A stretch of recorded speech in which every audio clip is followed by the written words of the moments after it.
শিক্ষক নিযুক্তিৰ সৈতে জড়িত দুটামান কথা আপোনালোকৰ সৈতে আলোচনা কৰিবলৈ ওলাইছোঁ।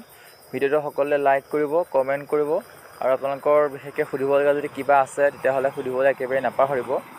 বহুতে বিচাৰি আছে কাট অফৰ ছেকেণ্ড পাৰ্টটো বিচাৰি আছে আৰু আমি যিমান এনালাইচিছ কৰি আছোঁ হোৱাটছএপত বিশেষকৈ বহুত মেছেজ আহি আছে কাট অফৰ সম্পৰ্কে, তেওঁলোকে নিজৰ মাৰ্কছসমূহ দি আছে, সেইসমূহ সংগ্ৰহ কৰি আছোঁ আৰু আমাৰ কমেণ্ট আৰু কমিউনিটি পোষ্টৰ কমেণ্টসমূহ আমি এনালাইচিছ কৰি আছোঁ। আৰু এই ভিডিঅ'টোত আপোনালোকে সকলোৱে আপোনালোকৰ যিটো মাৰ্কছটো জনাবলৈ একেবাৰে নাপাহৰিব, ক'ত ক'ত এপ্লাই কৰিছে সেই সম্পৰ্কে আপোনালোকে জনাবলৈ একেবাৰে নাপাহৰিব।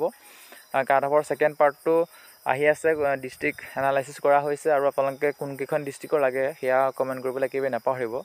এতিয়া মূল যিটো বিষয়, সেই মূল বিষয়টোলৈ আহিব বিচাৰিছোঁ যে যোৱা দুটা বছৰে শিক্ষা জগতত ভাৰততে হওক বা অসমতে হওক নিউজ আৰু BEd সকলৰ সৈতে আৰু নিউজ ডিগ্ৰীধাৰীসকলৰ সৈতে কি হ'ল সেয়া হয়তো আপোনালোকে সকলোৱে গম পায়, মই হয়তো বা আমি বেলেগকৈ আপোনালোকক বুজাই দিয়াৰ দৰকাৰ নাই। এইবাৰ এটা নতুন খবৰ ওলাইছে এখন ৰাজ্যৰ পৰা, কিন্তু এই ৰাজ্যৰ খবৰটো যদি কেনেবাকৈ আকৌ ছুপ্ৰিম কোৰ্টত গৈ যদি কেনেবাকৈ কেছটো চলি আছে বা হৈছে, তেতিয়াহ'লে যিসকল BEd উত্তীৰ্ণ চাকৰি কৰি আছে LP ছেকশ্যনত তেওঁলোকৰ কাৰণে এটা আচলতে বেয়া খবৰ আহিবও পাৰে।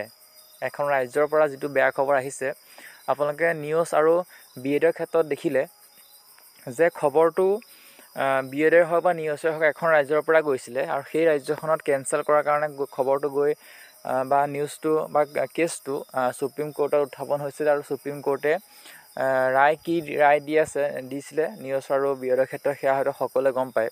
এইবাৰ নতুন এটা আচলতে ইছ্যু যে যিসকলে BEd পাছ কৰি LP ছেকশ্যনত চাকৰি কৰি আছে তেওঁলোকৰ কাৰণে এইটো বেয়া খবৰ বুলি ক'ব ওলাইছোঁ। আপোনালোকে ভিডিঅ'টো একেবাৰে শেষলৈকে চাই থাকিব।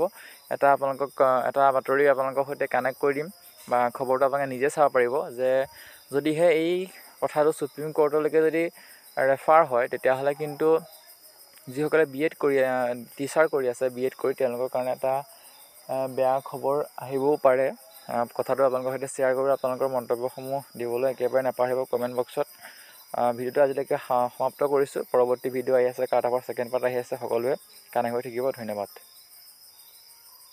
छत्तीसगढ़ के शिक्षक भर्ती की तैयारी कर रहे शिक्षकों को हाई कोर्ट से बड़ा झटका लगा है। दरअसल प्राथमिक शिक्षक के तौर पर BEd पास अभ्यर्थियों की दावेदारी खत्म हो गई है। इस मामले पर हाई कोर्ट ने बड़ा फैसला सुनाया है और उत्तीर्ण सहायक शिक्षकों की नियुक्ति को निरस्त कर दिया है। फैसला सुनाते हुए हाई कोर्ट ने स्पष्ट कर दिया है कि प्राथमिक शिक्षकों के लिए केवल DEd पास अभ्यर्थी ही मान्य होंगे। कोर्ट ने यह भी निर्देश दिया है कि BEd उत्तीर्ण सहायक शिक्षक जिनकी ज्वाइनिंग हो चुकी है उनकी नियुक्ति निरस्त करते हुए 6 सप्ताह में केवल DLED पास अभ्यर्थियों की नियुक्ति की जाए। बता दें कि चीफ जस्टिस रमेश कुमार सिन्हा की डिवीजन बेंच ने इस केस में 29 फरवरी को फैसला सुरक्षित रखा था, जिस पर अब आदेश जारी कर दिया गया है। इसमें बताया गया था कि 4 मई 2023 को सहायक शिक्षकों के तकरीबन 6500 पदों पर भर्ती के लिए विज्ञापन जारी किया गया था। 10 जून को परीक्षा हुई थी। इसमें BEd और DLED परीक्षित दोनों अभ्यर्थी शामिल हुए थे। अब कोर्ट ने BEd पास अभ्यर्थियों की दावेदारी को खत्म कर दिया है। इस पूरे मामले पर